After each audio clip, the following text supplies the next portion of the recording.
साथियों, आयकर विभाग के द्वारा 15 सितंबर 2025 तक ITR फाइल करने का डेट को रखा गया है। तो अभी तक आपने अपना इनकम टैक्स रिटर्न फाइल नहीं किया है और अगर आपको इनकम टैक्स रिटर्न फाइल करना नहीं आता है तो आज का इस वीडियो को आप शुरू से आखिर तक जरूर देखिएगा, क्योंकि आज के इस वीडियो में मैं आपको अपना मोबाइल फ़ोन से ही इनकम टैक्स रिटर्न फाइल करने का एकदम आसान तरीका बताने वाला हूँ। तो वीडियो को शुरू करने से पहले चैनल में अगर आप नया हैं तो चैनल को सब्सक्राइब कर लीजिए और बगल में जो बेल का आइकन है उसको भी क्लिक कीजिए। तो आइए आज का वीडियो को शुरू करते हैं। साथियों, सबसे पहले आपको आपका मोबाइल फ़ोन, कंप्यूटर या लैपटॉप का कोई सा भी ब्राउज़र को ओपन करना है और यहाँ पर इनकम टैक्स इंडिया लिख करके सर्च कर देना है। यहाँ पर आप इनकम टैक्स इंडिया लिख करके जैसे ही सर्च करेंगे उसके बाद में इस प्रकार से यह पेज ओपन होगा। सबसे ऊपर में इनकम टैक्स का ऑफिशियल वेबसाइट देखने को मिलेगा, यहीं पर आपको क्लिक करना है। उसके बाद यहाँ पर इस प्रकार से नोटिफिकेशन देखने को मिल जाएगा, जहाँ पर असेसमेंट ईयर 2025-26 के लिए ITR फाइलिंग करने का लास्ट डेट 15 सितंबर 2025 तय किया गया है। तो 15 सितंबर 2025 तक आप अपना आयकर रिटर्न फाइल कर सकते हैं। रिटर्न फाइल करने के लिए आपको प्रोफाइल वाला लोगो पर क्लिक करना है और लॉगिन पर क्लिक कर देना है। अगर आपका अकाउंट नहीं बना है उस कंडीशन में आपको रजिस्टर पर क्लिक करना है। यहाँ पर लॉगिन पर जैसे ही क्लिक करेंगे उसके बाद में आपको यहाँ पर आपका जो पैन कार्ड नंबर है उस पैन कार्ड नंबर को यहाँ पर एंटर कर देना है और कंटिन्यू पर क्लिक करना है। यहाँ पर आप जैसे ही क्लिक करेंगे उसके बाद में इस प्रकार से यहाँ पर पासवर्ड को एंटर करने का ऑप्शन आ जाएगा। यहाँ पर पासवर्ड को एंटर करने के बाद में यहाँ पर चेक मार्क कर देना है और अगले ऑप्शन में कंटिन्यू पर क्लिक करना है। यहाँ पर आप जैसे ही क्लिक करेंगे उसके बाद में इस प्रकार से यह पेज ओपन हो जाएगा। इनकम टैक्स रिटर्न ITR इस प्रकार का ऑप्शन दिखेगा, जहाँ सेलेक्ट असेसमेंट ईयर का ऑप्शन है। यहाँ पर आपको 2025-26 करंट ईयर इसको क्लिक करना है। उसके बाद में आप यहाँ पर दो तरीके से ITR फाइल कर सकते हैं, ऑनलाइन में और ऑफलाइन में। यहाँ पर ऑनलाइन पर क्लिक करेंगे और उसके बाद में कंटिन्यू पर क्लिक कर देंगे। उसके बाद यहाँ पर इस प्रकार से रिज्यूम फाइलिंग और स्टार्ट न्यू फाइलिंग का ऑप्शन आता है। यहाँ पर आपको स्टार्ट न्यू फाइलिंग पर क्लिक करना है। आप चाहें पहली बार अगर आपने फाइलिंग कर लिया है तो यहाँ पर रिज्यूम फाइलिंग का ऑप्शन है, इस पर क्लिक कर देंगे। यहाँ पर जैसे क्लिक करेंगे उसके बाद में इस प्रकार से यह पॉपअप आता है, इसको ओके कर लेना है। उसके बाद रिटर्न समरी का ऑप्शन आपको देखने को मिल जाता है। सबसे पहले पर्सनल इन्फॉर्मेशन का ऑप्शन दिखाया जाता है, जिसको आपको एक बार चेक मार्क करना होता है। तो पर्सनल इन्फॉर्मेशन पर जैसे क्लिक करेंगे उसके बाद में इस प्रकार से प्रोफाइल को दिखाया जाता है। आप चाहें तो एडिट का ऑप्शन से आप अपना जितना भी बायोडाटा है उसको एडिट कर सकते हैं। अगले ऑप्शन में यहाँ पर फाइलिंग सेक्शन का ऑप्शन आता है, जहाँ पर सेक्शन 1391 के तहत आपको ITR फाइल करना होता है। ITR 1 फाइल करने के लिए आपको यहाँ पर आप ओल्ड टैक्स रिजिम में अप्लाई करेंगे या फिर न्यू टैक्स रिजिम से भरेंगे, ये दो ऑप्शन आता है। तो यहाँ पर हम न्यू टैक्स रिजिम से ITR फाइल करना आपको बताने वाले हैं। यहाँ पर चेक मार्क करने के बाद में अगले ऑप्शन में आपको बैंक डिटेल का ऑप्शन दिख रहा है, यहाँ पर क्लिक कर देना है। यहाँ पर क्लिक करने के बाद में आपका जो बैंक अकाउंट है उसको यहाँ पर दिखाया जाता है। उसके बाद में आपको अगले ऑप्शन में कन्फर्म का ऑप्शन दिख रहा है, यहाँ पर क्लिक कर देना है। यहाँ पर आप जैसे ही क्लिक करेंगे उसके बाद में इस प्रकार से आपका जो पर्सनल प्रोफाइल का ऑप्शन है, इन्फॉर्मेशन है, यह कन्फर्म हो जाता है। अगले ऑप्शन में आपको ग्रॉस टोटल इनकम का ऑप्शन दिखता है, यहाँ पर क्लिक करना है। यहाँ पर क्लिक करने के बाद में इनकम फ्रॉम सैलरी ये ऑप्शन आता है। फॉर्म 16 में आपका जो टोटल ग्रॉस इनकम है उस टोटल ग्रॉस इनकम को आपको यहाँ पर दिखा दिया जाता है।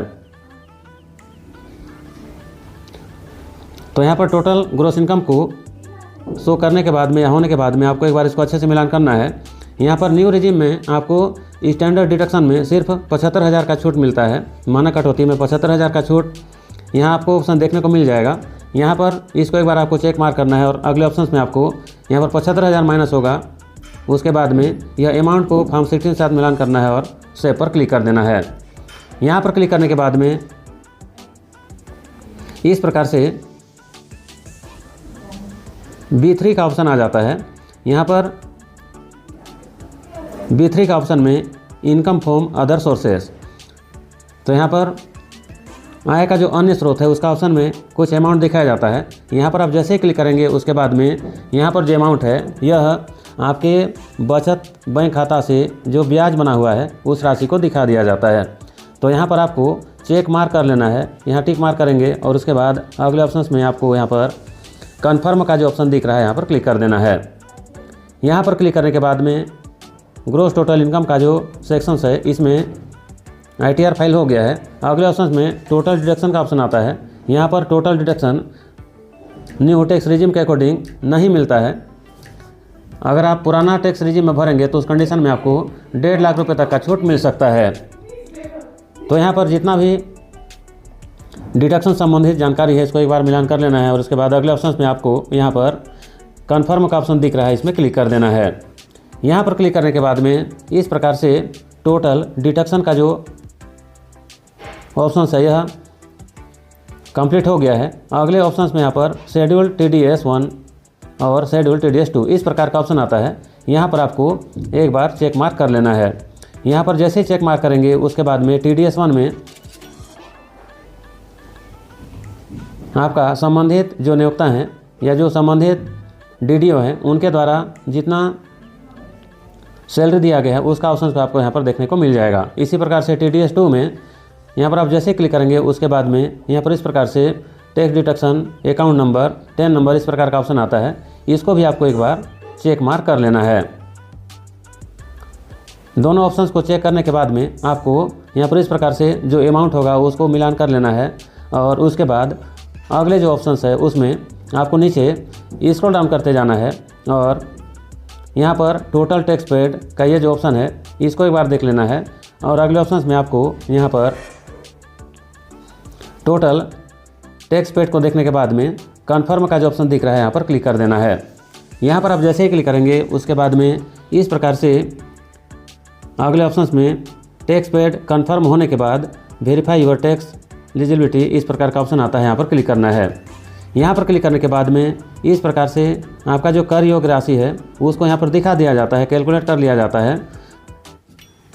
तो यहाँ पर इस अमाउंट को एक बार अच्छे से मिलान कर लेना है और मिलान करने के बाद में अगर किसी प्रकार से रिबेट मिलता है या फिर आप चाहें तो यहाँ पर आपका जो टैक्स कटा हुआ है कितना कितना कटा है ये सारा ऑप्शन को आप मिलान कर सकते हैं। तो यहाँ पर सभी जानकारी को मिलान करने के बाद में अगले ऑप्शंस में आपको यहाँ पर टैक्स पेबल आफ्टर रिबेट इस प्रकार का ऑप्शन आ जाता है। उसके बाद स्वास्थ्य और शिक्षा में 4% का कर लगता है और टोटल टैक्स इस प्रकार का ऑप्शन आता है। तो यहाँ पर सभी को एक बार अच्छे से आप मिलान कर लेंगे। ये सभी डेटा आपको ऑटोमेटिक भरा हुआ देखने को मिल जाएगा। Total tax fee and interest total मिला के यहाँ पर जो 60,820 रुपया है यहाँ पर मिलान करने के बाद में कन्फर्म पर क्लिक करेंगे। अगले ऑप्शन में यहाँ पर प्रोसीड टू वेरिफिकेशन इस प्रकार का ऑप्शन आ जाता है। यहाँ पर आप जैसे ही क्लिक करेंगे उसके बाद में इस प्रकार से इस कर्मचारी के मामले में 2,990 रुपया का अतिरिक्त कर यहाँ देना पड़ेगा। तो यहाँ पर इस कर्मचारी के मामले में calculate of your taxable income इस प्रकार का ऑप्शन आ जाता है। तो यहाँ पर जो अतिरिक्त बैंक ब्याज बना हुआ था 19,382 रुपया इसी का यहाँ पर कर इस कर्मचारी के मामले में देना पड़ रहा है। तो आपके साथ भी यही ऑप्शंस देखने को मिलने वाला है। तो यहाँ पर आपको जो अतिरिक्त राशि है उस राशि को ऑनलाइन मोड में आपको जमा करना होगा। तो इसके लिए आपको नीचे स्क्रॉल डाउन करते जाना है। यहाँ पर सभी जानकारी को एक बार अच्छे से मिलान करना है और उसके बाद में यहाँ पर टोटल टैक्स और उसके बाद में अग्रिम कटौती जो हुआ है उसके बाद में जो अतिरिक्त राशि है उसका जानकारी सबको दिखाया जाता है। यहाँ पर अगले ऑप्शन में आप देखेंगे तो टोटल अमाउंट पेबल यहाँ पर 2,990 रुपया जमा करना होगा। तो इसको जमा करने के लिए यहाँ पर पे नो का ऑप्शन दिखने को मिल जाता है। आपको इसी ऑप्शन पर क्लिक कर देना है। पे नो पर आप जैसे ही क्लिक करेंगे उसके बाद में इस प्रकार से कंटिन्यू करने का ऑप्शन आता है जहाँ पर आपको कंटिन्यू पर क्लिक कर देना है। यहाँ पर आप जैसे आप क्लिक करेंगे उसके बाद में इस प्रकार से यह पेज ओपन हो जाता है। यहाँ पर न्यू पेमेंट का ऑप्शन देखने को मिल जाता है और नीचे में आपका पैन कार्ड नंबर देखने को मिल जाएगा। यहाँ पर आपको असेसमेंट ईयर और यहाँ पर इस प्रकार से कंटिन्यू का ऑप्शन आएगा, यहाँ पर आपको क्लिक कर देना है। उसके बाद यहाँ पर इस प्रकार से न्यू पेमेंट और पैन कार्ड नंबर दिखाया जाएगा। यहाँ पर आपका जो टोटल टैक्स जमा करना है उस राशि को दिखाया जाएगा। उसके बाद में आपको नीचे स्क्रॉल डाउन करना है और कंटिन्यू पर क्लिक कर देना है। यहाँ पर आप जैसे ही क्लिक करेंगे उसके बाद में इस प्रकार से यह ऑप्शन खुल जाएगा। यहाँ पर इस पेमेंट को आप net banking, debit card, bank counter और RTGS, NEFT में भी कर सकते हैं। तो यहाँ पर नेट बैंकिंग में इस राशि को जमा करने के लिए आपको आपका जो बैंक खाता है उस बैंक खाता को चूज करना है, चयन करना है और कंटिन्यू पर क्लिक कर देना है। यहाँ पर जैसे क्लिक करेंगे उसके बाद में इस प्रकार से पेमेंट डिटेल का ऑप्शन देखने को मिल जाता है।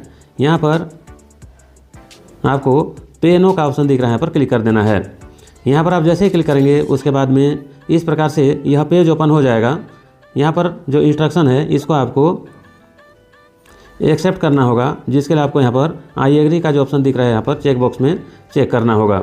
यहाँ पर आप जैसे क्लिक करेंगे उसके बाद में सबमिट टू बैंक इस प्रकार का ऑप्शन आ जाएगा, यहाँ पर आपको क्लिक कर देना है। यहाँ पर आप जैसे क्लिक करेंगे उसके बाद में इस प्रकार से SBI ऑनलाइन का ऑप्शन देखने को मिल जाएगा, जहाँ पर आपको आपका यूज़र ID और पासवर्ड को एंटर करना है और लॉगिन पर क्लिक कर देना है। इसी प्रकार से आप चाहें तो डेबिट कार्ड से भी टैक्स को पे कर सकते हैं, जिसके लिए आपको डेबिट कार्ड पर क्लिक करना है और आपका बैंक खाता को चयन करना है और यहाँ पर आपका जो बैंक है उसको चयन करने के बाद में यहाँ पर आपको इस प्रकार से ये ऑप्शन देखने को मिल जाएगा। तो यहाँ पर आपको फिर से पे नो का जो ऑप्शन दिख रहा है यहाँ पर क्लिक करना है। यहाँ पर आप जैसे क्लिक करेंगे उसके बाद इस प्रकार से कुछ इंस्ट्रक्शन दिखाया जाएगा, जहाँ पर आपको आई एग्री पर क्लिक करना है और उसके बाद में सबमिट टू बैंक पर क्लिक कर देना है। तो यहाँ पर आप जैसे ही क्लिक करेंगे उसके बाद में इस प्रकार से यह पेज ओपन हो जाएगा। यहाँ पर आपको आपका जो बैंक खाता है उस बैंक खाता को चूज करना है। यहाँ पर खाता नंबर लिखने के बाद में यहाँ पर जो कैप्चा दिखाया जा रहा है कैप्चा को फिल कर लेना है और उसके बाद में अगले ऑप्शंस में आपको यहाँ पर प्रोसीड का ऑप्शन दिख रहा है, यहाँ पर क्लिक कर देना है। यहाँ पर आप जैसे ही क्लिक करेंगे उसके बाद में इस प्रकार से आपका जो बैंक में मोबाइल नंबर लिंक है उस मोबाइल में इस प्रकार से OTP आ जाएगा। यहाँ पर आपको OTP को फिल करना है और यहाँ पर जो डेबिट कार्ड नंबर है उस कार्ड को चेक मार्क करना है और कन्फर्म पर क्लिक कर देना है। यहाँ पर जैसे आप क्लिक करेंगे उसके बाद में इस प्रकार से यह पेज ओपन हो जाएगा। यहाँ पर कार्ड होल्डर का नाम को एंटर करना है, उसके बाद में ATM कार्ड का जो वैलिडिटी है उसको एंटर करना है, पिन को एंटर करना है और उसके बाद यहाँ पर जो कैप्चा दिखाया जा रहा है इस कैप्चा को फिल कर लेना है और उसके बाद अगले ऑप्शन में आपको प्रोसीड का जो ऑप्शन दिख रहा है यहाँ पर क्लिक कर देना है। यहाँ पर आप जैसे ही क्लिक करेंगे उसके बाद में आपका जो अतिरिक्त राशि है वो जमा हो जाएगा और चालान को डाउनलोड करने का ऑप्शन इस प्रकार से देखने को मिल जाएगा। उसके बाद आपको प्रोसीड का ऑप्शन पर क्लिक कर देना है। यहाँ पर आप जैसे ही क्लिक करेंगे उसके बाद में इस प्रकार से प्रीव्यू करने का ऑप्शन आता है। यहाँ पर आपका नाम दिखाया जाएगा और उसके बाद आपके फादर का नाम दिखाया जाएगा। उसके बाद प्लेस को चयन करना है और चेक मार्क करने के बाद में प्रोसीड टू वैलिडेशन इस ऑप्शन पर क्लिक कर देना है। यहाँ पर आप जैसे क्लिक करेंगे उसके बाद इस प्रकार से वैलिडेशन सक्सेसफुल इस प्रकार का मैसेज आ जाएगा। उसके बाद अगले ऑप्शंस में आपको यहाँ पर प्रीव्यू का जो ऑप्शन दिख रहा है इसमें क्लिक कर देना है। यहाँ पर क्लिक करने के बाद में आपने यहाँ पर जो ITR फाइलिंग किया है उसका सभी जानकारी को दिखाया जाएगा। उसके बाद अगले ऑप्शन में प्रोसीड टू वैलिडेशन का ऑप्शन दिख रहा है, इसमें क्लिक कर देना है। यहाँ पर क्लिक करने के बाद में इस प्रकार से वैलिडेशन सक्सेसफुल होने का मैसेज आएगा। अगले ऑप्शन में आपको प्रोसीड टू वेरिफिकेशन इस ऑप्शन पर क्लिक करना है। यहाँ पर आप जैसे क्लिक करेंगे उसके बाद में यहाँ पर e-verify no, e-verify later, e-verify by ITR 5th इस प्रकार का ऑप्शन आ जाएगा। तो यहाँ पर आपको E-वेरीफाई नो का जो ऑप्शन दिख रहा है यहाँ पर क्लिक करना है। यहाँ पर आप जैसे ही क्लिक करेंगे उसके बाद यहाँ पर इस प्रकार से कंटिन्यू का ऑप्शन आएगा। यहाँ पर आपको I would like to verify using OTP on mobile number registered with Aadhaar इस ऑप्शन पर क्लिक करना है।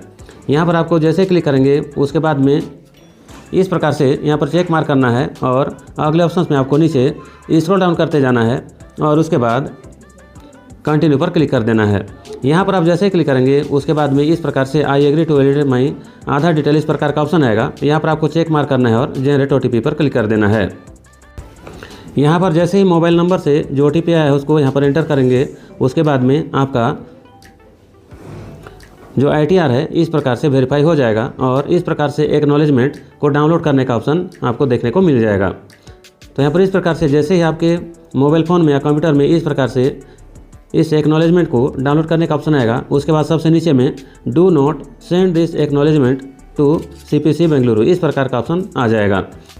तो इस प्रकार से आप अपना आधार OTP से अपना ITR फाइलिंग को वेरीफाई कर सकते हैं। आज का जानकारी अगर आपको अच्छा लगा तो वीडियो को आप लाइक कीजिए, शेयर कीजिए और इसी प्रकार का वीडियोज़ को देखते रहने के लिए चैनल को सब्सक्राइब कीजिए।